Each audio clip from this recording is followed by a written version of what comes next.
지금까지 역사가 진행되어 오면서 사람들이 항상 갖기를 사모하고 또 이것을 위해 투쟁해 온 것이 있습니다. 그것은 바로 힘입니다. 능력이죠. 힘이 있으면은 뭐든지 할 수 있는 것이 참으로 많습니다. 그래서 사람들이 이 힘을 많이들 사모하나 봅니다. 근데 또 힘이 없으면 힘이 없으면 우리 가운데 참 제한되는 것이 많습니다. 근데 문제가 뭐냐면요, 이 힘이 있으면 사람들에게 필연적으로 따라오는 것이 있습니다. 그것은 바로 교만입니다. 어깨에 힘이 들어가게 되고요, 고개가 빳빳해지고 또 사람들을 무시하게 되고 자기를 높이는 이 교만이 항상 따라오게 된다는 것입니다. 고대 근동 사회를 살펴보면요, 거기는 언제나 이 힘에 대한 갈구와 또 힘으로 인한 힘이 있는 자가 득세하는 역사를 우리가 볼 수가 있습니다. 이것은 단지 고대 근동뿐만 아니라 이 세계사를 살펴봐도 마찬가지인 것이죠. 거기는 항상 이 힘의 논리가 있었다는 것입니다. 강대국이 있었고요, 또 약소국이 있었습니다. 이 약소국은 항상 이 강자들 사이에서 살아남기 위해서, 그야말로 생존하기 위해서 애를 썼고요, 이 강대국들은 이 약소국을 압제하고 흡수하거나 혹은 주종관계에 있다가도 마음에 들지 않으면 언제든지 멸망시켰던 것이 바로 이 힘의 논리였습니다. 지금 우리가 함께 살펴보고 있는 이 말씀에도요, 이 이사야 전반부에 등장하는 나라가 바로 이 아수르입니다. 세계사에는 아시리아 제국이라고 기록되어 있는 이 아수르가 이 고대 근동 지역에서 가장 강력한 힘을 가지고 있던 나라들 중에 하나였는데요, 이 오늘 말씀을 보게 되면요, 이 아수르가 어떤 모습에 있냐 하면 그의 힘을 자랑하는 것을 우리가 볼 수가 있습니다. 우리나라는 모든 나라들 중에 가장 강력하며 우수한 나라다, 우리나라는 참으로 능력이 많다, 그래서 나중에는 그 자랑이 뛰어넘어서 어디까지 가게 되냐면 바로 오만 방자한 모습까지 가게 되는 것을 우리가 볼 수 있는 것이죠. 바로 그의 교만이 하늘을 찌르게 되는 것입니다. 그래서 이 배경이 어떻게 되냐면요, BC 717년에 보면은 지금의 시리아 지역인 이 갈로와 또 다메셋 그리고 북이스라엘 지역인 하맛과 아르박을 점령하여서 임의로 자기의 영토 가운데 편입을 시킨 것입니다. 마치 우리나라가 힘들었을 때 일제가 우리나라에 들어와서 우리나라를 자기의 영토에 편입시켰던 것처럼 그렇게 자기네 땅이라고 주장하고 그렇게 다스리기 시작한 것입니다. 이렇게 근동의 대부분의 지역을 차지하고 자기의 힘을 과시했던 나라가 바로 이 아수르였습니다.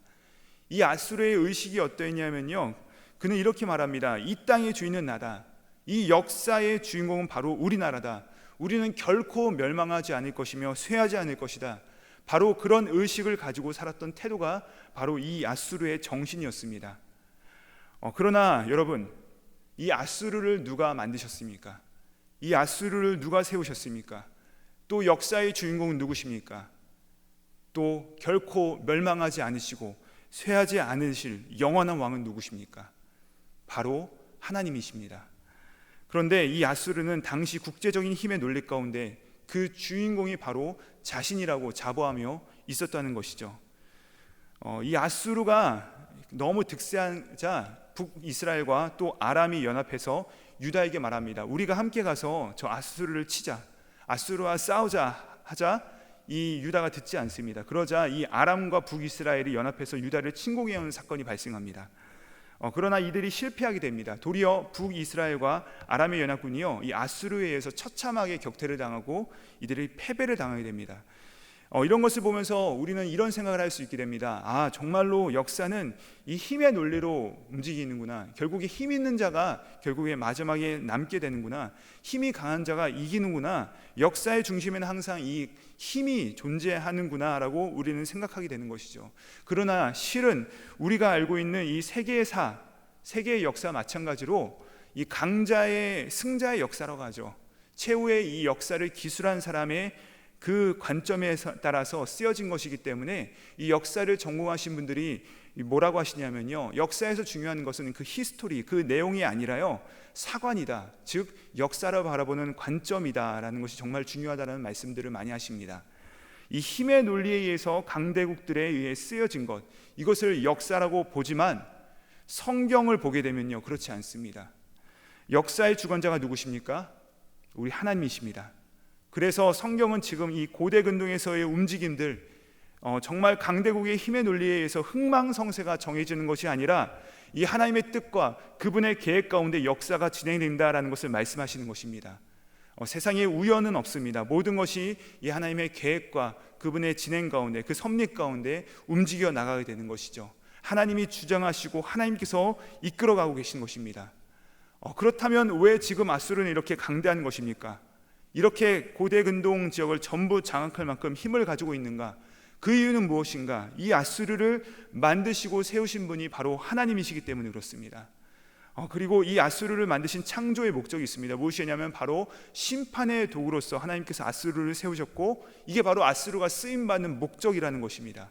다른 근거가 없습니다. 다른 이유가 없습니다. 그는 단지 이 심판의 도구로서 하나님께서 일으키신 것이죠. 유다가 하나님 앞에 범죄하자 하나님께서 심판의 도구로 이 아수르를 세우신 것 뿐입니다. 이 도구의 목적은요, 지음을 받은, 즉 만드심을 받은 자의 목적에 따라 쓰임을 받으면 되는 것입니다. 그런데 지금 아수르는 이 선을 넘어가게 된 것입니다. 하나님의 심판의 도구로 세우심을 받았는데 스스로가 세워진 것이라고 생각하고 결국엔 통제 불가의 상태까지 나가려고 하고 있는 모습을 우리가 볼 수 있습니다. 자기들 멋대로 심판의 칼날을 휘둘기 시작합니다. 그래서 이들의 오만방자한 모습이요, 오늘 말씀에 보면 13절에 잘 나와 있습니다. 우리 함께 13절 말씀을 함께 읽어보시도록 하겠습니다. 시작. 그의 말에 나는 내 손의 힘과 내 지혜로 이 일을 행하였거나니 나는 총명한 자라. 열국의 경계선을 걷어치웠고 그들의 재물을 양탈하였으며 또 용감한 자처럼 위에 거주한 자들과 낮추었으며. 여기 보게 되면요, 계속해서 등장하는 단어가 있습니다. 바로 1인칭 단수의 주어입니다. 이것이 계속해서 반복해요. 뭐라고 말합니까? 나는 내 힘에 내 손의 힘과 내 지혜로 일을 행하였나니 나는 총명한 자라. 자신이 중심에 서서 내가 해낸 것이다, 내가 힘이 있다, 나는 능력이 있기 때문에 이 열국의 경계선도, 쉽게 말해서 국경도 내 마음대로 정할 수 있다, 나는 내 마음대로 내 모든 재물들도 빼앗을 수 있다. 이것이 바로 아수르가 착각 가운데 가지고 있었던 생각이라는 것이죠. 그럴 때 하나님께서 15절에 보니까 이런 아수르를 향하여서 비유를 드시는데, 우리 함께 15절 말씀을 함께 읽어보시도록 하겠습니다. 도끼가 어찌 찍는 자에게 스스로 자랑하겠으며 톱이 어찌 켜는 자에게 스스로 큰 채 하였느냐. 이는 막대기가 든 자가 든 자를 움직이려 하며 몽둥이가 나무 아닌 사람을 들려 함과 같으니라. 여기 보시면요, 나무꾼이 산에서 벌목을 하려 할 때 이 도끼와 톱을 사용합니다. 그래서 열심히 일을 하려고 하는데 갑자기 이 도끼가 나서서 이 나무꾼에게 얘기하는 것이에요. 이 나무들은 바로 내가 벤 것이다. 또 톱이 말합니다. 내가 나무들을 켠 것이다. 여러분, 이 나무를 베고 켠 사람은 누구입니까? 그 주체는 누구입니까? 나무꾼이죠. 나무꾼이 여기 가서는 이 나무를 베야 되겠네, 여기 가서는 이것을 사용해서 이것을 쳐야 되겠네, 이렇게 모든 일을 결정한 사람은 바로 나무꾼입니다. 그런데 이것을 바뀐 것이죠. 이것이 바뀌어가지고 도끼가 또 톱이 말합니다. 내가 했다, 내가 한 것이다. 이것은 정말 말도 안 되는 것이죠. 그들은 단지 도구에 불과한 것입니다. 오늘 말씀에서 하나님께서 분노하신 이유는 아수르가 자기를 그냥 막대기로 생각하지 않고 자기가 바로 주도권을 가졌다라고 말하고 있기 때문입니다. 그러므로 하나님께서 그들을 향해서 심판의 메시지를 선포하십니다. 16절에 보시면 살찐 자를 파리하게 하겠다, 삐쩍 마르게 만들어 버리겠다라고 하시고, 또 맹렬하게 타는 불과 같이 모든 것을 태워버리겠다. 또 18절에 보시면요, 전부 소멸되리니 이렇게 말씀을 하고 계십니다. 제 아무리 강력한 나라라고 하지만 한순간에 소멸하시는 분이 바로 우리 하나님이시라는 사실입니다. 로마를 보십시오, 여러분. 유다와 아시아 그리고 아프리카 등을 점령한 그 어마어마한 대국이 지금은 남아있지 않습니다. 흔적도 없이 사라져버렸습니다. 세계사에 등장하고 그 크고 강대한 나라들을 여러분 살펴보시기 바랍니다. 지금은 다 힘을 잃어버린 상태라는 것이죠. 지금은 단지 그 유물들만 남아있기 때문에 이런 나라가 있었구나라고 우리가 지레짐작만 할 뿐입니다.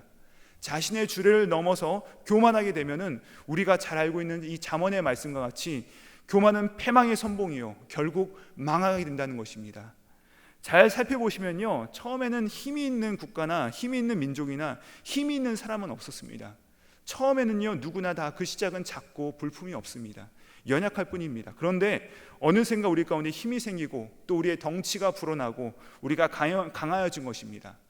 우리도 별반 다르지 않습니다. 우리 가운데요, 우리가 사회적으로 또 정치적으로 또 물질적으로 강대한 힘을 가진 사람이다 라고 자신하시는 분이 그렇게 많지 않으실 것입니다. 그렇기 때문에 우리가 이런 말씀을 읽을 때마다 우리 가운데 드는 생각은 에고 저 불쌍한 사람들, 아유 왜 저렇게 했나, 저렇게 교만하니까 하나님의 심판을 받지라는 생각을 하게 됩니다. 그런데요, 나도 모르게 나에게 힘이 생기고 지위가 높아지게 되고 능력이 생깁니다.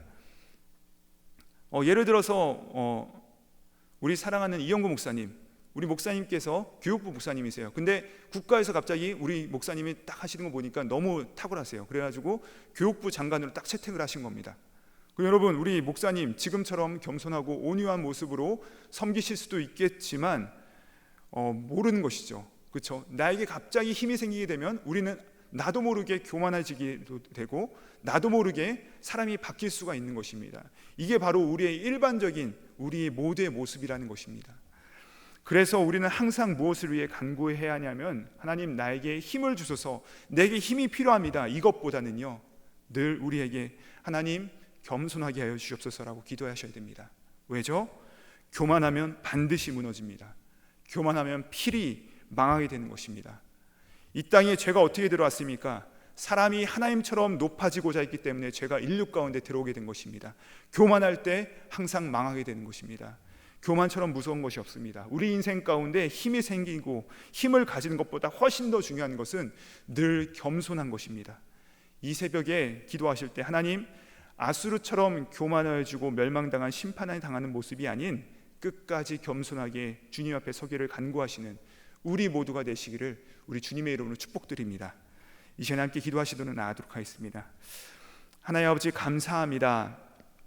오늘도 새벽을 깨워서 주님께 나오게 하심을 감사합니다. 하나님 기도하게 하심도 감사드립니다. 우리 주님께서 바라시는 것은 이 기도의 자리가 우리의 능력이 드러나는 자리가 되지 않고 오직 하나님의 능력과 주권이 인정되고 드러나는 자리가 되게 하는 것입니다. 아버지 하나님, 우리가 그렇게 주님께 간구하며 나갈 수 있도록 인도하여 주시옵소서. 우리가 기도하면 기도할수록 우리의 존재가 하나님 앞에 낮아질 수 있도록 우리를 붙들어 주시옵소서.